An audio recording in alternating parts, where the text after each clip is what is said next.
Good morning and welcome to the David and David on Real Estate podcast. We are on episode number 104 and we have Ash Alice coming back to the studio. Ash, so good to have you on.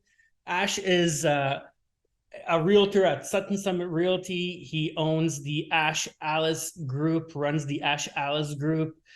He's consistently been the number one team at Sutton Summit Realty for a number of years in a row. Does over 100 transactions. And Ash, thank you so much for coming back on the show again. Thank you, David, for having me. Thank you for having me. Yeah, in the last episode, we talked about different ceiling heights that you struggled with in your career, going from six figures to about that $250,000 figure. And then you mentioned you got stuck at the $600,000 figure, and then you pushed through that as well. So let's get into it. Let's unpack some of those struggles that you were feeling with. I think there's a lot of other realtors that are feeling the same struggles and those same sort of price points. Let's talk about the first one, the $250,000 mark. How did you get Yeah, past that yeah, $250,000 price ceiling? yeah. Good question. So this $250,000 price ceiling at the time was, we're talking 12 years ago. Okay, so that was a while back. And David, I think he's frozen. But nevertheless, it was about 12 years ago. And at the time, I was doing 25-ish transactions a year, 25 to 35 transactions. And, at 250,000, I was a new realtor because I was probably 3 to 5 years in the business. I don't remember, but I couldn't break past it. And I remember talking to another great agent at our office, Bruce Witchell, and he mentioned to me, you know what, you need to hire an assistant. That was his advice. And I was like, you know what, this is expensive. This is money. I don't want to spend the money. So I went out and I hired a virtual assistant at the time, someone in India.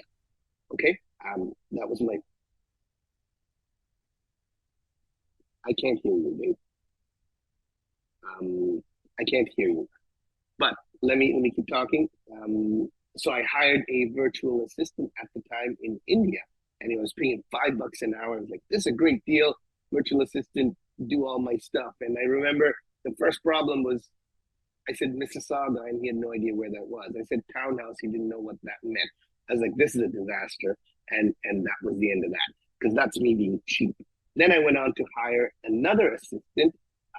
She at the time didn't have any real estate background. It was She was just brand new and didn't know much, but that helped me change the business. Because now I wasn't the one driving the lockboxes. I wasn't the one doing all the offers. I wasn't the one doing market research. I wasn't the one doing any paperwork. And that gave me back all my time back, which is what I needed. Before that, I was working 9 a.m. to 11 p.m. every day because, whatever, working, then showing clients, trying to have dinner, and then after dinner, till 11 o'clock, research, emails, offers, etc. So it was the whole day, and that was draining me. So first step, hiring an assistant gives you your time back to spend your time on clients. So the way I like to define it is there's $1,000 activities, which is client focused, and then there's $10 or $20 activities, which is paperwork. And you need to farm that out to someone else. It's such a good message, Ash. I'm listening to that, and I always personalize these things while I'm listening because I think about it. Like I did the same thing. I was always so focused in like doing the law, doing the work, being in the trenches, getting the work done, and working long days and working on the files and struggle. Well, how do we grow the firm and how do we do that if I can't get out there and talk to people and promote it because I'm too busy doing the work? Yeah. Until I got to the point and got advice from somebody else. Said, no, you got to hire somebody. You need more help. You got to hire some more people. It's a cost to you originally, but then they do certain tasks and they free up some of your time and then you get out. And that's exactly what we did as we added another lawyer and certain things can be done, but it freed me up to I couldn't have done a podcast 10 years ago. and webinars that I do for a bunch of brokerages and attend different functions and meet people. Too busy in the trenches doing the work until we got some other people to do some of that, offload some of that, and collectively we're all better off because I can do podcasts and webinars and you know get that brings more work in it, and then away you go. And David's seen us grow from that too. At one point, they asked David, his officer, Brian McGuire, can you come over and do a seminar?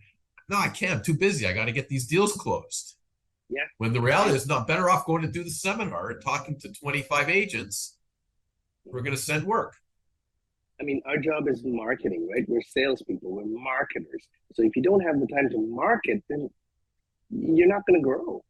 You're going to be a secret agent doing paperwork. I mean, you are the assistant, and you are the guy driving that lockbox over. You are the guy banging the sign, and that was me in the beginning. Oh, and the cold winter day, I'm like hitting a sign, and I'm like, is this really what I should be spending my time on? So Yeah, the opportunity cost is big, right? And the opportunity cost was big, yeah. So that was the first time. That was the first time. And that was great because it gave me back my time. I was able to spend more time with the kids, etc., etc. Then I started hitting another ceiling in the sixes. Sorry. So right in there, so now I was hitting that 25 to 30 deal threshold, and I started exceeding that with the hire, right? And at that point, I couldn't handle it again because now again I'm back to not enough time. So just like David said, I needed help. So this is where buyer agents came on board, and then you know what? Everything that I couldn't handle, I was redistributing it out to the team. Now that helped them grow, learn, do deals, meet clients, and that helps. It's a win-win on both sides. So that continued to grow, and then start hitting another ceiling in the 600s there. That was a ceiling, and at that point, I remember talking to my coach at the time, and he was like, "You need your weakest link at the time was my admin, because my admin at the time." So I was she was gone, and I hired the admin we have right now, which is Melanie. And the difference was Melanie was a licensed agent. So as a licensed agent, she brought knowledge. And she was able to sit in on home inspections if I needed, do client showings if I needed, etc. And I was pretty busy at the time, so I needed all that help, and that again helped me grow, right? So yeah, and I think you touched on something that's really important for us to kind of unpack a little bit. The quality of your hire matters, right? And as realtors, we tend to, sometimes look for the cheapest alternative, right? And that could really hinder your business if you hire the wrong person, especially if it's your first assistant and you hire the wrong person on your team, and that turns into a negative experience for you. You lose a client, or the customer experience isn't there. Then we tend to go into a defensive mode and say, well, I've tried that, it didn't work, and I'm just going to get stuck at this level, right? So everybody listening, I would challenge you, make sure you hire the right people and you bring the right people on your bus. There's a book that who I forget what the name is, but it's basically the people on your bus, your team, right? It needs to be a cultural fit. It needs to be a goal fit.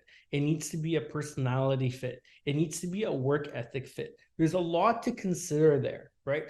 And Ash, I also want to talk about transitioning from being a high productive agent to a team leader, because those two hats that you wear are also very different, and you need different skill sets to be able to do both effectively.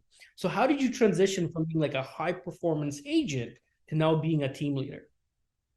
Yeah. So in the beginning, it was just a requirement. But as I kind of got into it, I learned that being a team leader is more, your team is in your hands and they're looking to you for guidance, right? So you need to have a vision for both the team and the individual, and help the individual achieve those goals. And as a team leader, you're inspiring, you're motivating your team, you're coaching them. And the biggest piece that I find is accountability. You said you were going to do ABC. Why is it not done? How are we going to do this better? What help do you need? How can I support? Right. So I think that's the biggest part that I think that's needed. As a team leader, structure, systems, and support. That's what I bring to the team at the end of the day. Um, yeah, that's kind of what I think that's important. Right. And it's hard to be, to hold other people accountable if you don't hold yourself accountable first, right? Yes. If you don't have the systems in place, if you don't have a proper calendar, if you don't have a proper, task project manager in place, if you don't work with deadlines, right? And Yeah. these are Yeah. all the things that I see realtors really struggle with, right? Because, realtors, even if they try to make a plan, the lone wolves out there, their phone rings, somebody wants to see a property, and all of a sudden that plan is out the window, right? And even if we try to establish these patterns and these systems in place, every single time a phone call rings, if you don't have a team, if you don't have the proper systems in place, then your schedule gets messed up. And you do it once and you do it twice, and then you're like, you know what?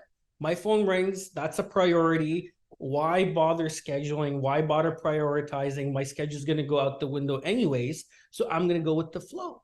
And agents, listen, time is your biggest leverage in this career, right?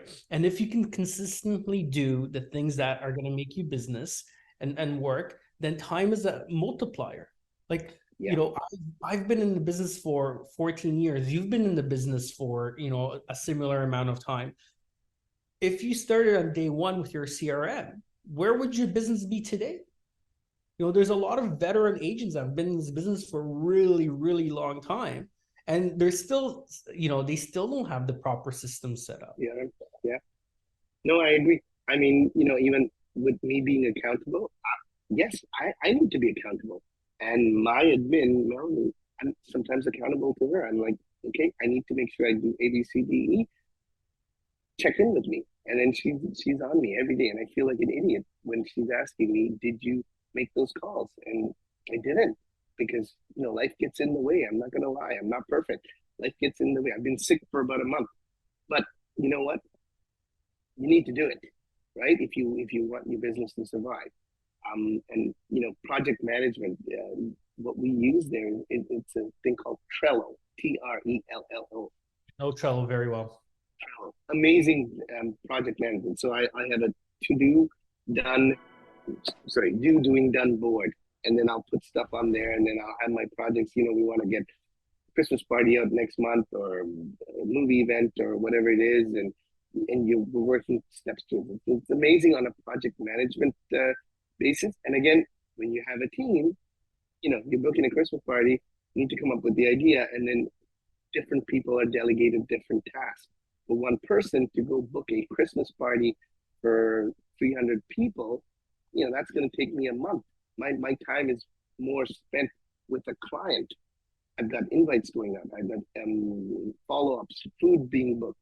I don't even know when Santa Claus coming, photos being taken. I can't do that. Like, that's a whole full-time job in itself.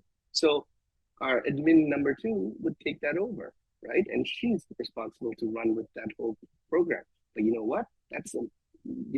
If you were a wannabe client and you're interviewing me as a realtor, and you come to one of our parties and you go, "Are these all your clients?" Yeah. David, you want to buy in Lauren Park? Let me introduce you to John over here who lives in Lauren Park. David, meet John. Oh, John comes over to me. He's a great agent, blah, blah, blah. Right? Done. Sold. Right? That's the power of a team. Okay, so there's all of these metrics, which if you leverage the correct way, helps you win. Starts with team building, like you guys have said. Whenever I hear the word team, my background, I go to sports. David does the same thing a lot because we grew up with sports, and some people are great golfers in individual sport, and even the best pros sometimes don't play well in a Ryder Cup format. They're not good team players. They can't do that, right? And others are more geared to be good team members, and starts with a good team leader, and then you hiring the right team members. Yeah. And on the basis that not everybody's got a different skill set. Not everybody has to do the same job.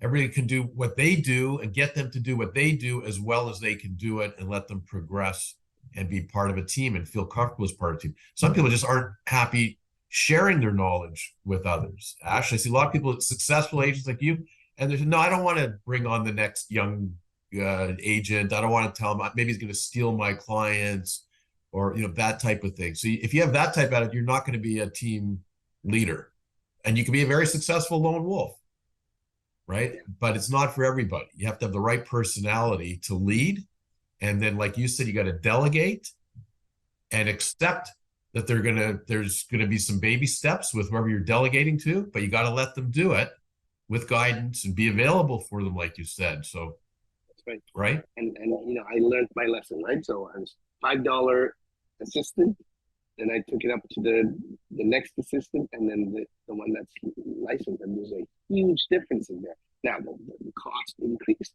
but you know what? So did my revenue. Right? So Yeah. As a business owner, you have to spend money to make money, right? And Ash, one of the other things you mentioned is having a coach. And I think this is extremely important. There's a lot of great coaching systems out there. Not every coach is right for everyone, but there's certain coaches that can help you through some of these hurdles, and that can push you and show you the right systems and show you the right way to do certain things. And like you said, none of this is rocket science, right? None of this is a secret. It's just about making sure that you have execute. You execute, you do the right things, and you listen to people that have done it before. That's it. And you skip all the hard steps, right? Like, again, I just use this example of a Christmas party because that's what's going. If you're a solo agent and you're trying to have a Christmas party, great. That's the starting point. But you know what? The whole of November, forget clients, because you're going to be booking this Christmas party. You're going to be like, we're sending handwritten invites to 400, 500 people. Like, that's like weeks of writing stuff. But you know what? It's being done. But there goes your business time, take right? those tasks, Ash. If you take those tasks, right? If you take 400 cards and you divide it by 5 or 6 people, that and then you divide it by 4 weeks, that's like 10 cards a week per agent. But as long as you start using Trello, your project management software, and you start doing it a month before all the deadlines, then it makes it easy. It makes it attainable. But if you didn't have someone tell you about Trello, you might have gone to doing, I got a week and stuff, right?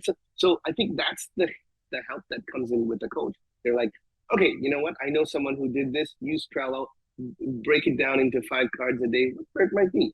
And I just use Christmas party because that's easy to kind of conceptualize. But we use that with our CMA program. Every year we're sending out a CMA to all our clients. The ideal way to do it is send it on their anniversary, on when they bought their home. So January you have your set, February, right? So they're getting a reminder. Oh, it's 5 years since I've been in my house. Look, I bought it for X and it's worth Y, and my mortgage is up for renewal. Ash wants to chat. If I do, he's checking in on me. I think we should move. Let me call him. Boom, right? So before we finish this segment, Ash, so you start with a virtual assistant, then you get a real assistant, and now maybe just explain who is on your team now. How big is your team, and what are the different roles that people are what creates the Ash Alice group? Sure. So on the assistant side, we have two full-time assistants, admins, if you want to say admins in our office. We have a part-time social media person who's virtual, and then we have myself, and we have 2 other buyer agents. I say buyer agents, but they are buyer and seller agents. But there are 2 agents on the team. That's the team right now. And Ash, do you have room for growth on your team? Like, if there's agents listening that want to reach out, that want to be mentored, that want to be inspired, that want to be part of a great system, do you have Yeah. room to grow your team? Yes, we do. We do have room to grow our team, and if you're interested, just give me a shout, and we can set up a call. Amazing. Amazing. Yes. Awesome, Ash. Well, listen, thanks so much for joining us again. This is podcast 104 with the #1 team at Sutton Summit Realty, the Ash Alice group. Ash, thanks again for joining us, and we're going to have you back again on the next podcast. So make sure you tune in, because we're going to be talking about a very near topic to my heart, which is investment properties and actually investing in real estate.